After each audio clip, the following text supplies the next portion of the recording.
There we go. Done. That's all I had to do. One button. One button. One button. You got it's all working now properly, is it? Yeah. Well, we'll find out. I hope it is. Cool. Because I can't actually check it while we're recording. Okay. Let's go. After I talked to you about the fact that the Pebble watches are coming back, they announced them, the actual watches themselves. They're now called the Core watches. And they're very much the exact same. Not really much of a change at all over the last couple of years. You've now got e-ink displays, which I think I said last time they weren't e-ink. I'm not sure still before. Like they now do a touchscreen one with a heart rate monitor. All stuff that like Apple Watch or modern watches have, but these are big upgrades from last time. Right, okay. It's not much of a change, but it's definitely something interesting to me. The fact that they're having these watches come out is just, I want one. I really want one. I'm going to wait a bit. I'm not going to buy it immediately. I am going to wait because it's technically a first gen product. So I don't want to jump in. Yeah. I mean, technically it's not really first gen, right? I don't know. It's confusing, the whole thing. Yeah. Oh, and it's got a microphone and speaker on it, which I'm not too pleased about. But if people want it, then that's the good thing about it. They do two different models. I probably should have mentioned that. They do the Core 2 Giro, which is exactly like the Pebble watch with a slight upgrade, I think, on its processor. And it's got a compass built in. Oh, okay. So there's not a compass on the regular one? No, the regular one pretty much just displayed notifications. That's it. Okay. These have got the smallest updates. And then the Core Time 2 is a metal casing, which it wasn't before, just a plastic one. And with the heart rate monitor, the touchscreen, and a slightly bigger display. Wow. What's the cost? £225. So still cheaper than the Apple Watch itself. I'm sure you can get Apple Watch for $199. Am I wrong there? Oh, I have to check. I don't know why I thought that. Like obviously the basic one. 189 SE. John Lewis. I got distracted. Have you gone onto the Apple website? I'm on John Lewis. Go on the Apple website right now. Okay. And click on Mac tab. And then tell me what's the first computer listed. iMac. You get the iMac? Yeah. It's just a picture of the iMac, yeah. You don't get the Lumen Terminal Pro? What? Are you on Apple UK or apple.com? Yeah. Apple.com/UK. Try just going to apple.com right now. Oh, yeah. I can see it. Ah. What? Oh, that's really cool. I like that. It's a shame it's not actually something you can buy. Luminal Terminal. Watch the film. Spoilers ahead. That is weird. It's a making of Severance clip. That's cool. I watched that earlier today. 10 minutes. 11 minutes. That is I'm going to watch weird. that later. That's cool. I've now officially got Apple TV now. Apple TV Plus. Oh, you didn't have it before?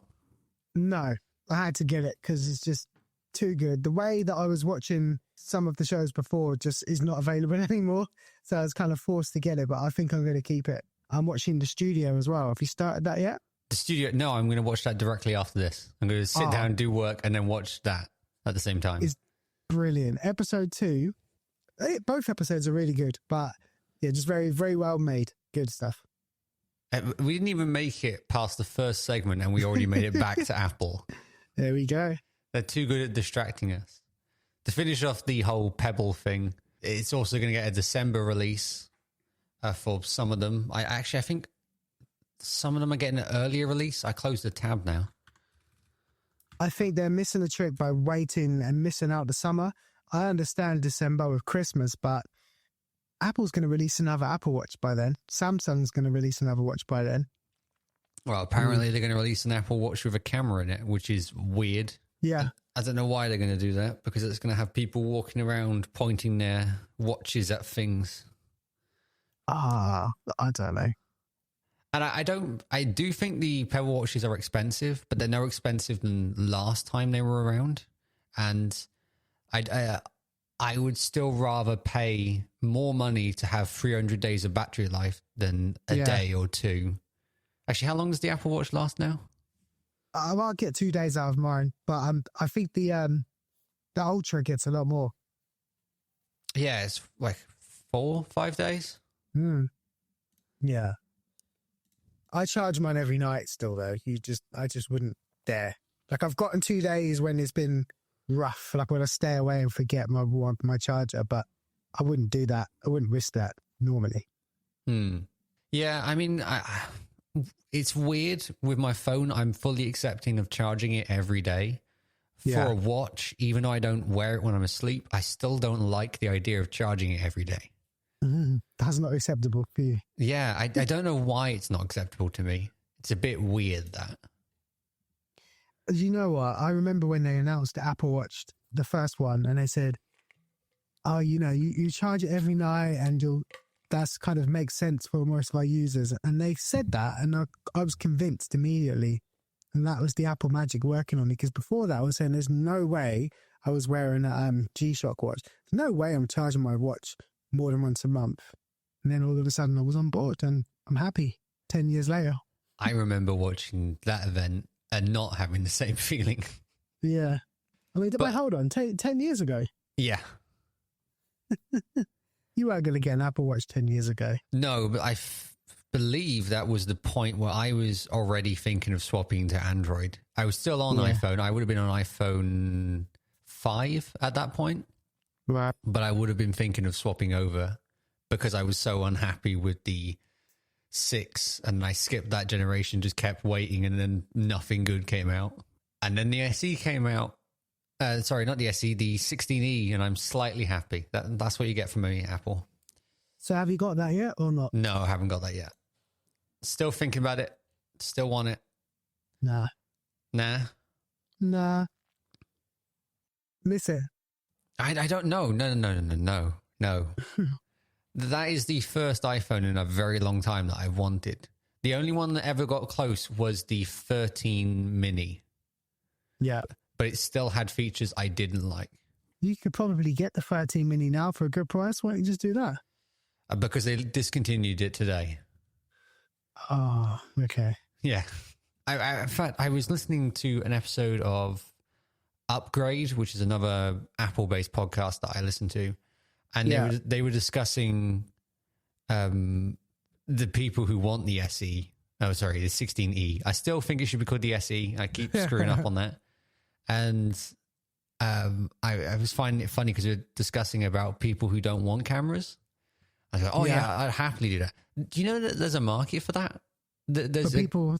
Yeah, there's a company that will get a new iPhone, and take the cameras off. Wow. I didn't notice. Why is that? Because of the privacy? Those people who want to be completely private, yeah? Yeah. Okay. They have to get a special pass, I believe. I was reading up about this randomly, only about like an hour, 2 hours ago, so some of this information may be wrong. I can double check later. But pretty much it's for privacy-based things. So if you are required by your work to only have maybe... Are you printing? No. Oh. I just pushed the button on the printer and forgot they make loads of noise. That was very distracting. Yeah. What was I saying?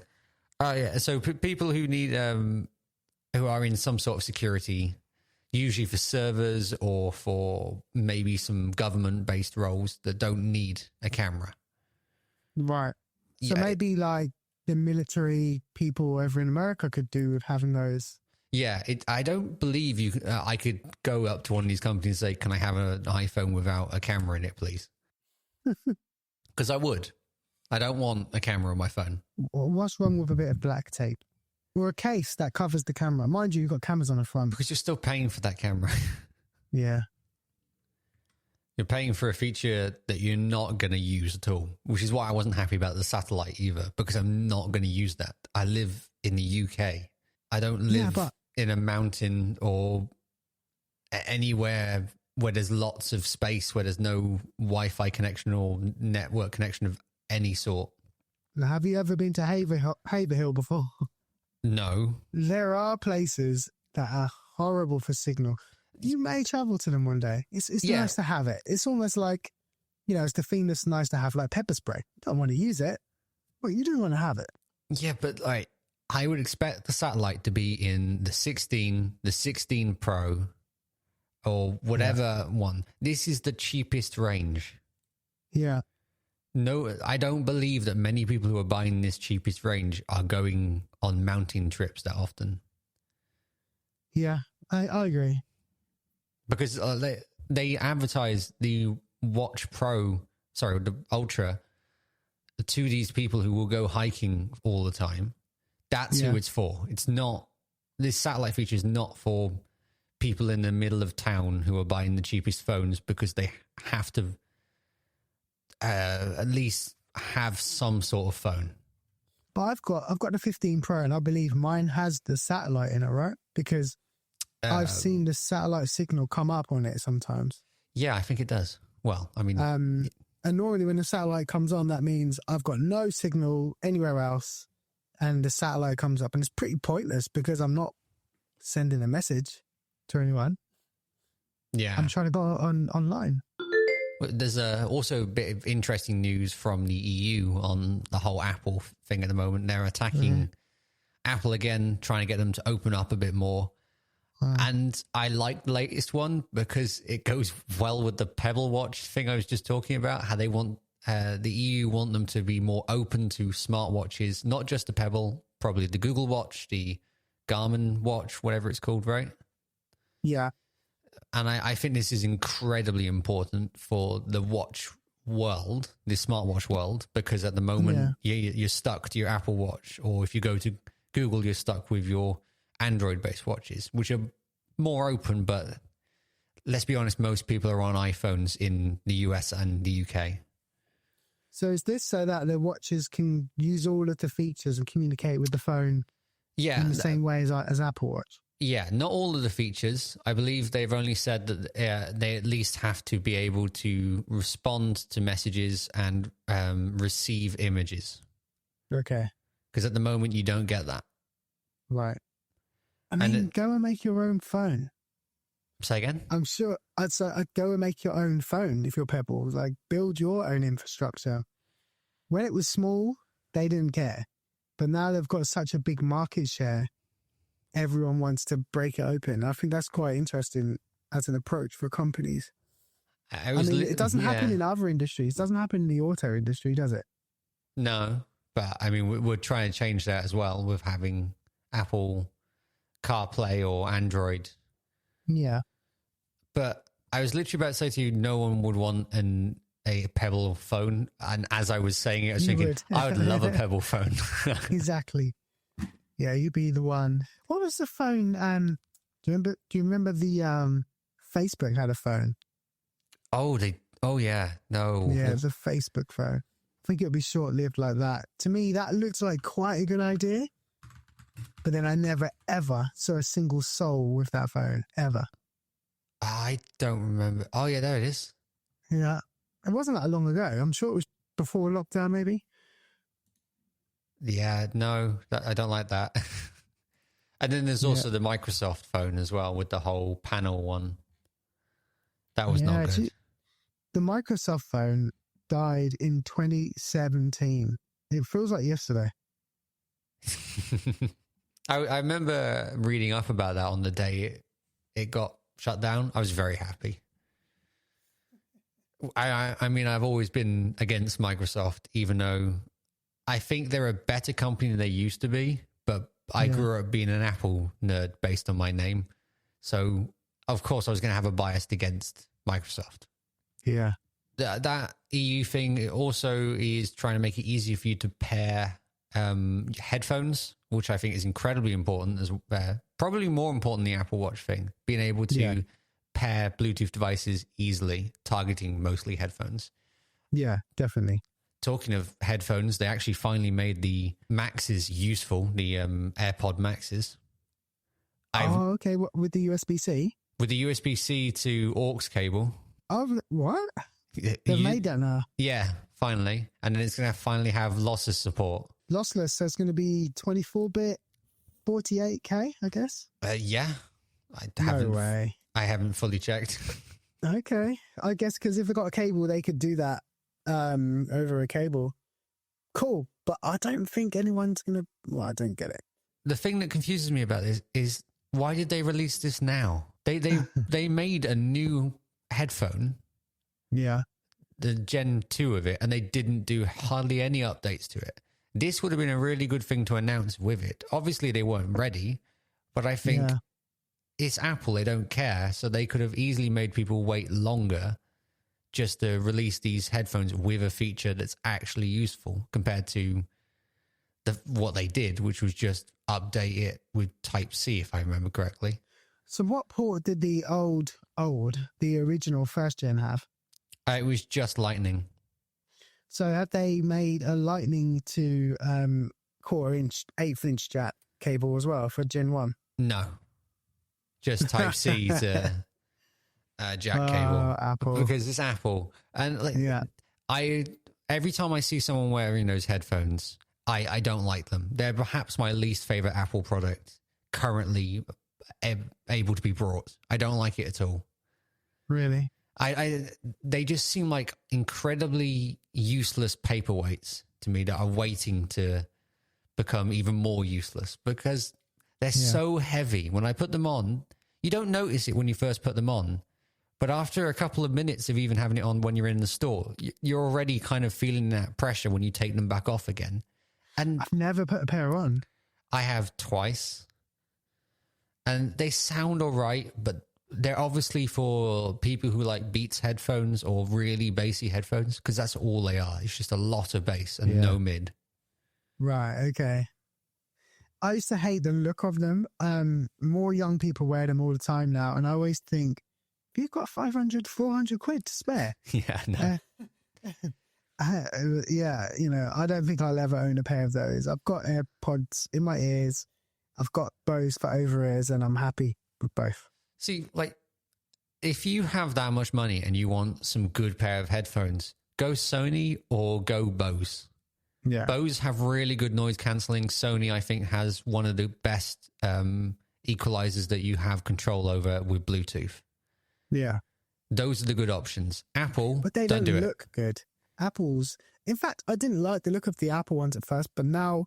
It's a bit like the AirPods when they first came out and everyone was taking a mick out of them. But now, like, you see them so much, it kind of becomes the standard and everything needs to look like that to look proper. They still look like elephant ears to me. I'll never get used to them. I imagine at some point I will find a pair, like years later when they've discontinued them and keep them as a memento or something. But they're not... nice to me. I don't see them as very nice. Yeah. Talking of very nice, WWDC got announced. Yes, it did. And as I was telling you before we started recording, this changed my entire plan for this episode and forced me to discuss Apple, even though I really did try this time to not have any Apple news.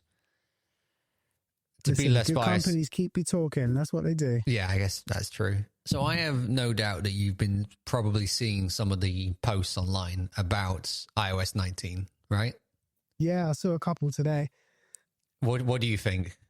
Well, they're speculating that it's going to be like a glass rounded type OS. And honestly, I'm a bit disappointed. I don't want to change.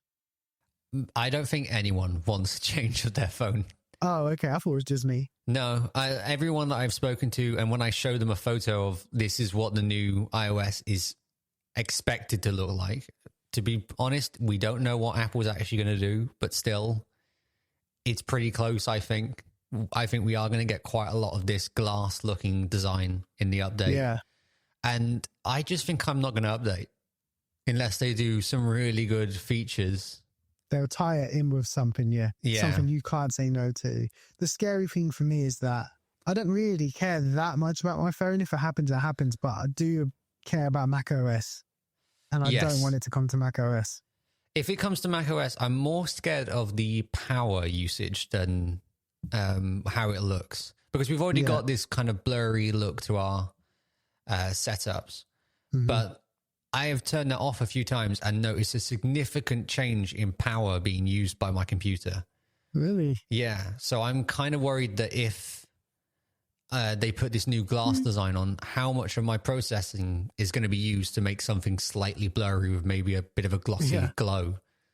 Yeah. And also, we've just, like, to me, Mac OS still looks really fresh. I know it's 5, 6, 7 years old, but it feels like it's now getting to be really good. Same with the iOS. And it's almost like it's so good now that they want to just whip it up and start again. And then we go through the bug years again. I'm not really looking forward to that. Yeah. It's just not something, I don't know, do we need it to look like the Vision Pro UI? I think the Vision Pro stands out. It needs to stand out. And by forcing all of the users to be stuck in that same design isn't a good idea. I mean, just look at Windows 11. No one likes Windows 11 at the moment. No. Nobody, not even Windows people. Yeah. So it's just, and I have to admit, I was one of those people who, when iOS 7 was announced, I was excited for it because I like flat design. I like that. I never liked the skeuomorphic system. I was not a skeuomorphic person. I was much more of give me a rough version of what you think it represents and just make it flat, and I'm on the system. Yeah. But they're going back that way, right? That's what they're saying. Yeah, it's kind of a skeuomorphic design. I've seen a few people call it glassomorphic or something like that.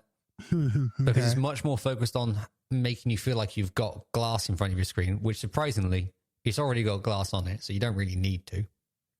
Right, yeah, exactly. I think that's a better approach than the original skeuomorphic design, because we don't want leather-looking UI anymore. No, we're done with that, please. I mean, I don't mind it on if there's an app that chooses to have that, but I don't want it on iOS. Yeah. And I think the thing that peeves me off the most is I absolutely hate circular icons in a square grid. And it's the whole reason why I'm leaving my Nothing phone, because it's circular on square grids. And I know with Android, you can change it. You can go through that. But I also like Nothing OS for every other feature. But for iPhone, if they make it circular, you're stuck. You can't change that. I don't think they will. I do think they'll keep it the grid, and they'll keep them kind of their rectangle, rounded edge squares, whatever they are. I just think they're going to take the surfaces and change that. And it's a mistake either way. They're going to get, I think Apple are about to head, here's my hot take. Apple are about to go into a bad couple of years, starting with this AI debacle that didn't go well, and coming with the redesign. I think they're going to lose a lot of faith from core believers like myself. Based on the fact that, in my opinion, I only just feel like they got out of that with the whole leaving the bendy phone incident and having the clamshell, that modern clamshell design that didn't come out very well for thermals with the whole Intel thing. I'd say we've only been in a good year for about 5-6 years. Yeah. You think that's over? It's over. They're goodwills. They're kind of, you know, when you keep giving someone a chance because they're a really nice person and you really believe in them, I think they've burned a couple of those bridges now with the AI, especially with the false advertising for the 16, which I believe is false advertising. The camera button that no one likes, and now they're about to change the whole OS. Yeah, I mean, they're making some harsh decisions. Looking at the new camera bump for the Air that everyone's theorizing will exist, I don't mind it for some reason. I don't know why. I'm looking at it more and more and I go, I'm kind of okay with it. But the one for the Pro is just hideous. This big chunk. It's pretty much like a chocolate bar that you've got stuck to your back of your phone at this point. Yeah. Yeah, I think you're right. They are making some bad choices at the moment. We'll see. I'll definitely watch. I'll keep watching forever, I think. But whether I'm investing forever, I don't know. Yeah. I wonder, based on your theory, how bad will it be? Will we have a new CEO by the end of this wave? I think Tim Cook's waiting to get out, isn't he? He's like, oh, come on, man, I didn't sign up for this. So, yeah, maybe. And, like, so stepping away from the whole iOS 19 hate and the Mac OS redesign, is there anything else that you feel will be announced at the WWDC event? I think a new service is going to come, or a new, because they've got the Apple One package. Yeah. I think they'll have a new kind of version or a new combination for Apple One and iCloud. I believe something like that will happen. I haven't read it anywhere, but it's an easy one for them. And actually, they've got more services now. And they can, if you look at the way they're laid out, they're quite limited. So perhaps they do something with that. In terms of product, I mean, there's WWDC, so I'm not expecting any. How about you? Based on a report I read from a couple of people, there's supposed to be 16 products announced at WWDC this year. No way. So I'll be intrigued to find out what those are. I don't think the HomePod's going to get announced. I think that's going to be later on in the year, around about October, December time. Same for the Apple TV. Yeah. I have a really weird, this is something that I have a feeling won't happen, but also if it does, I will be very happy. I think there might be an Apple Books update this year. That Apple Books? Apple Books exists. Yes. And the only reason why is because I went on Apple Books recently. I've been transferring a bunch of stuff from Audible over to there so I can stop using as much Amazon stuff as possible. Okay. And I was testing it out and I was going, this is not a great experience. This needs to be updated. Yeah. And I was trying to figure out when was the last time anyone thought about Apple Books. And I don't think I thought about it since the first iPad. Yeah. That was the only time they really pushed it. So I have a feeling that they're going to take one look at Audible and everything that Amazon's doing and going, well, we want a slice of that. Can we possibly get a team together to do something about Apple Books? Bear in mind, I think last year they literally fired the entire Apple Books team. Wow. Okay. Yeah, so I could see that. I was also thinking maybe AirTags. Oh, it's probably quite an easy one to go for, actually, because I've seen a lot of people say that they might have like a colored version of them, like a pink or an orange or something. I don't think that's necessary because I think a lot of people put these silicon shells over them anyway. But or they hide them in their you don't see them, do you? In their car or wherever they put it on their bikes. No, they're not really a product you show off. The other thing that I'd say that I actually do have a high hope that they will release this year is some sort of newer airport thing, because we were discussing earlier in the year. I know I have weird takes. I want to put that out there. I know that. But there was a mention of using a central hub for AI stuff. And I know with how badly stuff has been going wrong for Apple, maybe this might be a one-up for them. Do you think Apple's going to give you local control over AI? I don't know. I don't see it. I'm not saying they'll give you local control. I'm more saying that they'll give you processing locally. Okay. So instead of having it on device specifically, it's on network, which gives them a bit more power. And I'm also probably not expecting that a lot of people are going to buy this. This is going to be for the incredibly pro users. Yeah. Apple could have, I don't know why they're not making these smaller niche products anymore. They can do it. They're a massive company. And even if they're not making super profit off of these, they do support and get people involved in the kind of product line. You know, you will stay interested in Apple if you can have that service or that product. And they've got to think about that market. It's weird because Apple, I believe, has shifted from we must make this product for the consumer to the consumer will listen to us. And this shift happened years ago.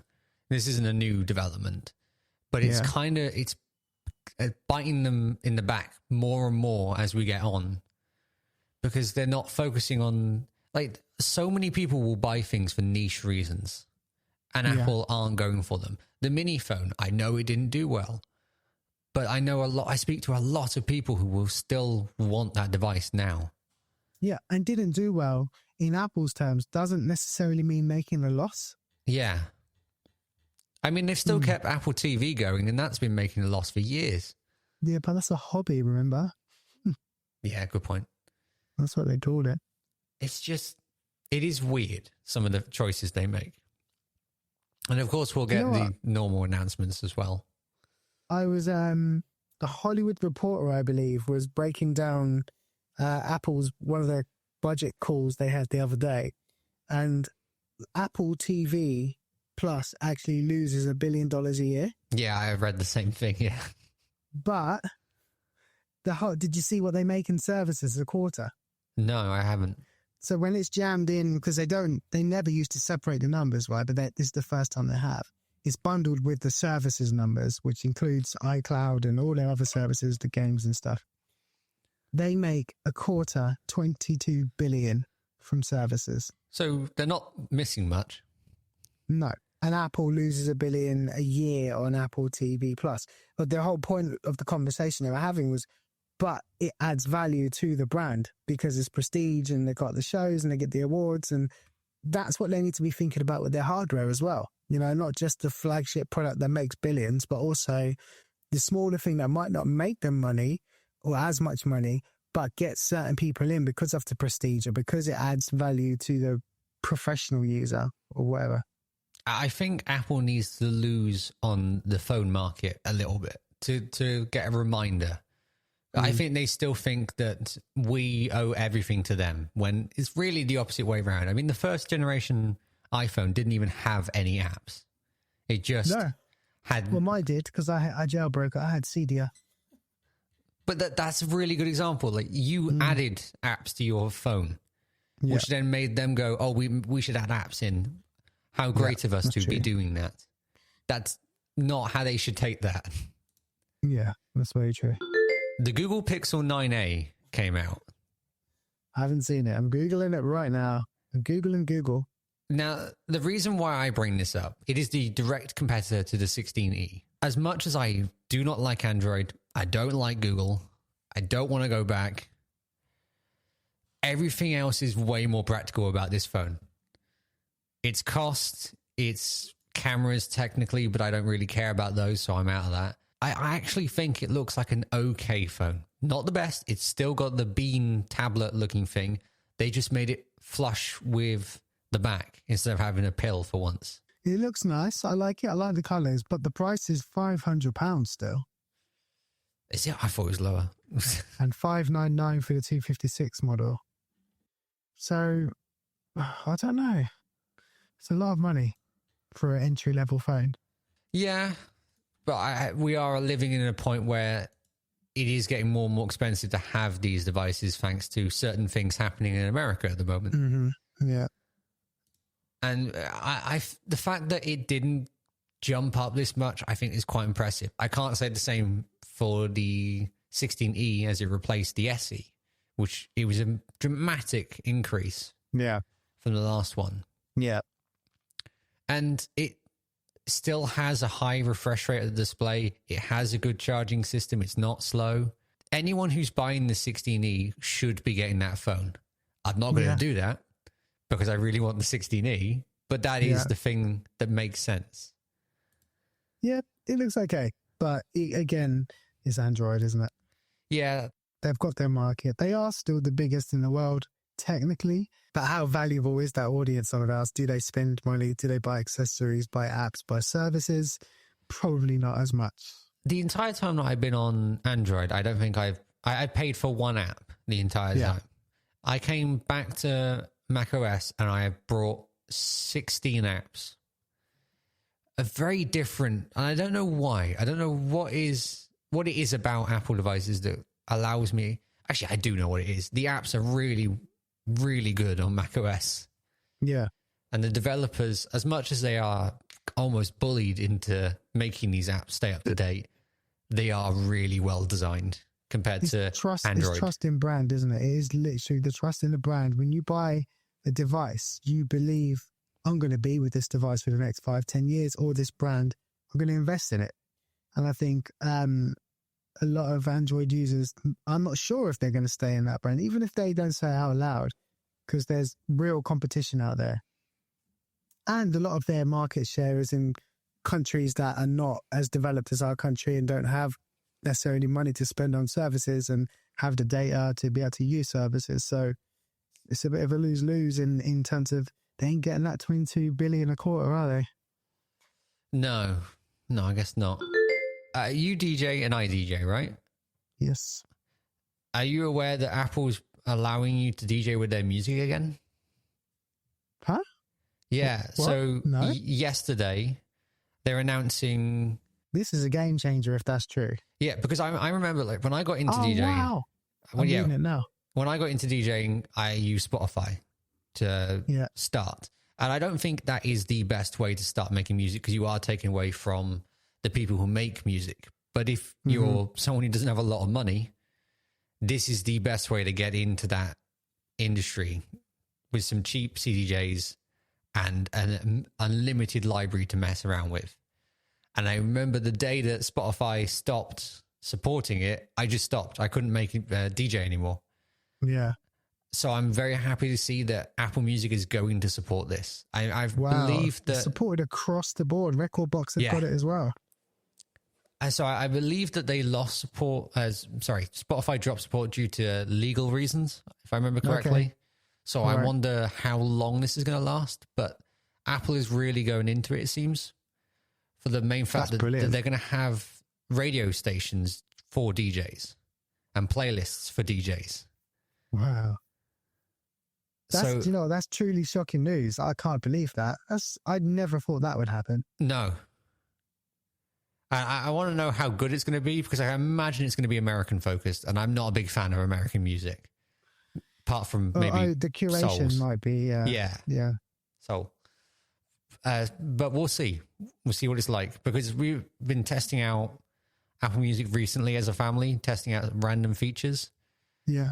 And I don't think Apple Music is the way forwards, personally. It misses a lot of features that I want. It annoys me that you have to pay extra, apparently, to be able to control Apple Music from your phone. Like, if you put something on the TV, on Spotify, and I want to pause it or put another song on, apparently that's an extra thing on top of it that you have to pay for. Not that I don't pay any extra, but maybe I already do.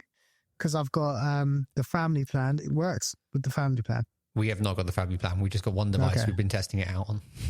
Okay, right. So we've had a bit of a weird experience with it. And the thing that I miss the most, actually my entire family misses, do you remember visualizers? Yeah, on iTunes. I used to love my visualizer on iTunes. Yeah. Why don't they support that properly anymore? It's there, but it's just not on... It's not fun. There's nothing new added to it, and it's not available on Apple TV, which blows my mind. I mean, visualizers are kind of hallmark of a certain era to me, though.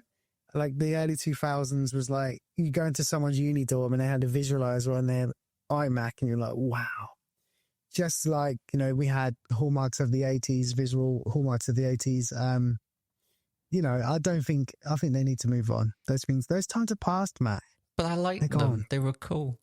I remember walking into parties and they were just playing this graphic on the wall. They'd just be playing their iTunes library, but everyone would be loving it.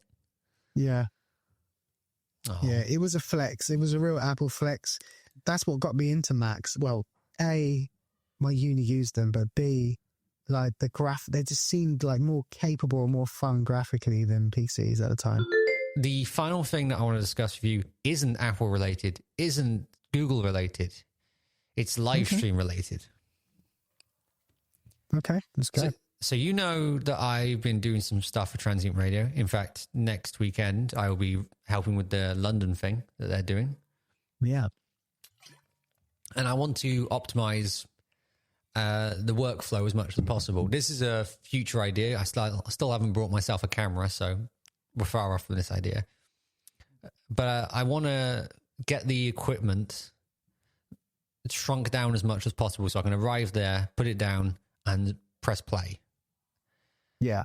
I want to first, before I tell you what my plan is, I want to ask you, what do you think would be the best system for that? So how it depends on what your setup is. You going? Is it 1 camera, 2 cameras? I'm not focusing on the cameras. I'm focusing on the live stream gear itself. Okay. Software or hardware? Hardware. Okay, so hardware-wise, it's going to be an ATEM switcher, surely. You just plug it in and go. Surely, yeah. Just one thing. What? So I'm thinking of buying a GeekPi 8U server rack. What? Why? It is a tiny little portable rack for home kits and stuff if you're trying to experiment. I've been discussing it with my dad. It was an interesting idea. And having a DAC in it, a Mac Mini, and a networking switch on it. Okay. So I can just take that one thing with you. Yeah. Plunk it down and you can start streaming, because then I could get one of those. Well, what I have here, and it's been running my setup while I've been at uni, one of these little portable routers, and stick that in it as well. And I pretty much would have a good setup for live streaming anytime I want to. But then what about would you only use that gear for that scenario? Yes. But you'd be surprised how much I now have to do that. Okay. Okay, cool. I mean, that sounds like something you do. I'm just having a look at it now. It's big. Lots of slots, lots of space. Yeah, I mean, it's smaller than most stuff. It's about the same size as the speakers I have right next to me, height-wise. Okay, well, that's good, because I can't see your speakers, but that's why. Yeah, but they're normal bookshelf speakers. Okay, right. Yeah, I mean, travel-wise is great. You can stick it in a flight case or just carry it as is, and that's really useful. Limited flexibility for me, like the one-purpose setup. I like breaking all my stuff down, put it into bags, and then going to the next job. That I don't. I like having, like the way I have my cameras set up that I currently have, is I pretty much leave them how I've set them up. I never take them apart because I do stuff with them so often. Yeah. I can't be asked really to take them apart. And I just wanted something that would make this a lot easier, especially for like with the event that I'm doing in a week's time. I'm going to be leaving all my gear with them and leaving early so they can drop it off and everything. And they need to still run the stream for another 2-3 hours after I'm gone. So you're going to get it before the event? No, I'm not going to get it before the event, but I'm discussing like if I had this set up, I could just plonk it down and I could tell them, you just got to press this button and that's it. It's like having a server version of me. Okay. Yeah. That's how I see it. And I want this idea to be very useful to them specifically. For example, I also have another weird thing that I found when going through the internet. So I mentioned an Ethernet switch. Yes. The reason why I want an Ethernet switch is I'm going to have 2 of them. One for running networking and the ATEM Mini, which will be in the server rack. And the other one for audio. Okay. Because I found these things called the CAT audio system. CAT rack. Okay. Sound Tools CAT rack. And the reason why this is interesting to me is I do not like XLR cables that much. I think they're great, but they're very heavy. I don't want that. And I want to be able to do far distances very fast. And I was thinking last time when we were in that pub, we had these XLR cables all over the place. I would like to have it all pre-routed out in this little rack. So I'm looking at the CAT rack and it's just a regular male XLR on the front, and then on the back that kind of terminates into Ethernet. Yes. So you put it into you don't have to have a snake going across the room or anything like that. You just straight into that. Yeah. So you can get these little boxes that it plugs into, and it just without converting it to digital. It's all analog, both ways. Really? Yeah, I think it's a great idea. So much so that a couple of weeks ago... Ethercon cables. Yeah, they're expensive. Okay. Yeah, a couple of weeks ago, another thing got announced. Oh, I didn't put it in my document. I'm going to have to go into Reader now. One of the companies I follow, that's Universal Audio, they released a new DAC that is entirely based on this system. And now I cannot find it. Where did I put it? Is there like a Apollo something or other? Yeah, I think I might have taken it out of my... Damn it. Where did I put it? Oh, yeah. Universal Apollo new E-Series system. Okay. So they've got the X series, they've got the desktop, and now they've got the E. So that's probably meaning Ethernet. Yeah. Oh, I'm just on their website. They've gone back to silver now, have they? With their desktop stuff? Yeah. Just like Apple. We'll go black or charcoal grey. Then we'll go back to silver. Okay. I like silver. I have a lot of stuff that's now silver. But they have a server version or a Ethernet-based version that's just sat there, and I really like the idea of that as well. So I'm either going to go for that system or the CAT system. Cool. I mean, it sounds good, but it sounds like you're getting more gear again. That's always what I'm thinking. Always planning more gear. Yeah. Well, you have to have fun with that and let me know how it is. I don't see what's wrong with having an old Snake, reeling it out, just old school, put your XLRs in, plumb it into the box at the end. Here's the thing. You know me, right? Yeah. I like to try new things. Yeah. When it comes to tech, nothing else. Yeah. I would want to see how this system works, just for pure curiosity. If it has a way to pass that audio wirelessly and with zero latency or near zero latency, I'll be interested. I've seen systems like that, but they are very expensive. Yeah. Yeah. And probably very unstable. On the same kind of area of audio, as an extra add-on note, have you seen the Shure MV7 Plus? Yes, I have. I think that's going to be a game changer, specifically for Press Red productions. If I could rock up with one person and we just plug in that mic into another SM7 or M7, whatever it's called. I think that's a really good setup for people who are doing podcasting on the go. Yeah, it's a clever solution, isn't it? I like the fact that the innovation is following the kind of market now. They're looking at how people are using tech and starting to build the tech in the way that suits them. And that's a really good example of it. I just want Rode to make a podcast version of the wireless mics. Yeah, do you know what? I think I've got 2 sets of the Rode Wireless Go's. They've brought out a newer version of them since. I only ever use one set. I've never used both sets at the same time. I think I might trade them both in and go to the DJI side of the line.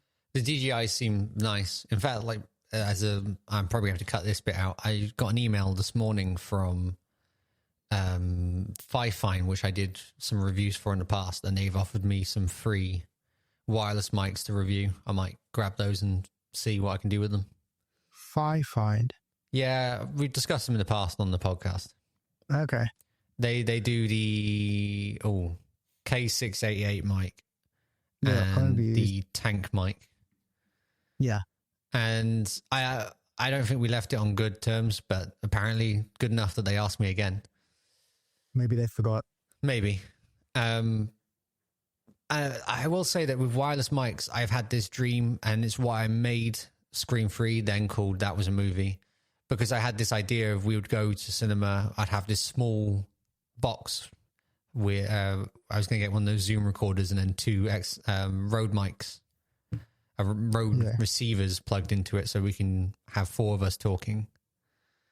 Quite some movie. Well, not while watching the movie, when we've left the movie, because you don't want that setup to be really big, because then you'll have people telling you, please leave the cinema. Yeah. But if you have it small enough that you can just record afterwards, not the film, just putting out there. That was my dream, to be able to quickly discuss the film directly after watching it.